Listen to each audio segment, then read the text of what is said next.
Hi, my name is Sophia Wazinski, and I am a senior sociology student at the School of General Studies.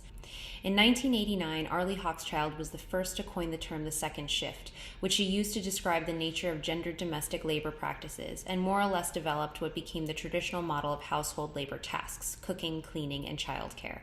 More recent literature, which has sought to continue Hochschild's measurement of domestic labor, argues that much of this work has been greatly equalized. However, in light of research that interrogates the increasingly immaterial nature of domestic labor, such as cognitive labor, and the overwhelming lived experience of persistently gendered household practices, I set forth with a series of research questions.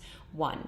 Does Hochschild's traditional domestic labor model still accurately represent the demands of domestic labor? 2. Is time an accurate measure of this labor? And 3. To what degree do household laborers experience the demand of immaterial labor?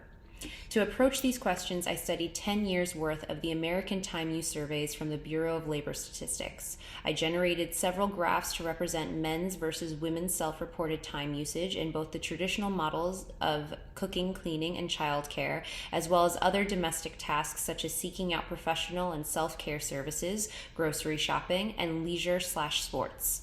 In addition, I conducted in-depth interviews with 4 couples in 4 different households. These interviews were targeted at understanding what domestic tasks the couple felt most burdened by and how they made decisions about the divisions of responsibility.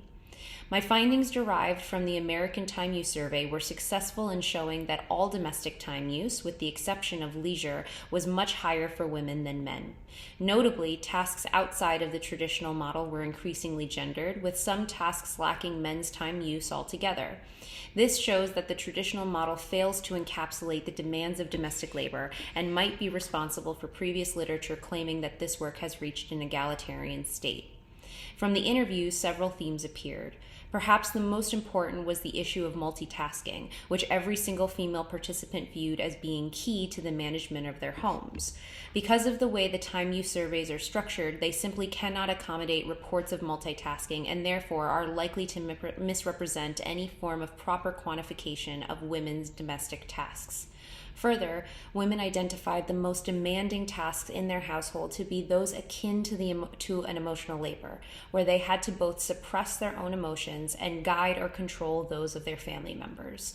These findings show that the gendered aspects of domestic labor should be expanded towards cognitive, emotional, or immaterial labor in the desire of understanding a global economy that posits itself on the global inequity of women. Thank you so much and have a good day.